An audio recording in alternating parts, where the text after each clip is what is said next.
সম্মানিত গাইস, আসসালামু আলাইকুম ওয়া রাহমাতুল্লাহি ওয়া বারাকাতুহু।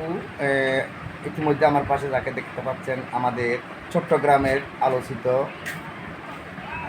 এবং জনপ্রিয় আমাদের কণ্ঠশিল্পী শিমুল ভাই। আমাদের শিমুল ভাই আজকে আমার ঘরে আসছে, ইনশাল্লাহ বেড়াতে আসছে। আমার ভাইটা সবাই দোয়া করে। কত বছর আগে আমার অনেক পুরনো দিনের একদম ছোট্টবেলার বন্ধু ছিল, একদম ছোট্টবেলার। আমরা তখন ছোট ছোট ছিলাম, প্রোগ্রাম করতাম, এক নাটক করতাম, প্রোগ্রাম করতাম। কিছু বলেন বলেন বলেন। নাটক করতে করতে কেন জানে শিমুলদা, আপনি কিছু বলেন। আসলে চিটেঙ্গা কথা হই, যারা চিটেঙ্গা মানুষ। আমি আসছি যে ফটিকছড়ি, আর ছোট ভাই আর খুব প্রিয়, একদম ছোটো হালত তনুতে যখন ছোটো আছি বিভিন্ন জায়গায় নাটক করতাম, বিভিন্ন পাড়া ফেরা গান গেতাম। তখনও তনুতে আর ছোটো ভাই দিদার গান পরিচিত। আজকে প্রায় 37 বছর পরে আর দিদার ভাই গান দেখা হয়।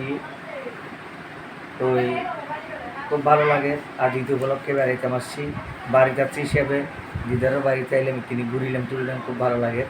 আর ভাই ছোটো ভাইয়েরে দিদারেরও ধন্যবাদ। আপনাকেও অসংখ্য ধন্যবাদ শিমুল ভাই। আমার শিমুল ভাই ছোট্ট করে একটা গানের কলি বলবো আপনাদেরকে। সেই গানটা কিন্তু আমার এই এটা বাসদুয়ারের আলাদা 2 ঘন্টা কথা হবে নাকি না পাইতাম, এখন পাইতাম, কিন্তু বাসদুয়ারের আলাদা কোনো খুব সুন্দর চায়ের পুরোনো দিনের আর স্মৃতির সেই ধরনের গান। আর শিমুল ভাইয়ের মুখ করতেন শুনলাম ইনশাল্লাহ। আসলে কত হয়েছে এই যে 4-5 দিনে তার হাসা নিয়ে 4-5 দিনে তো হাসি। 1 মিনিট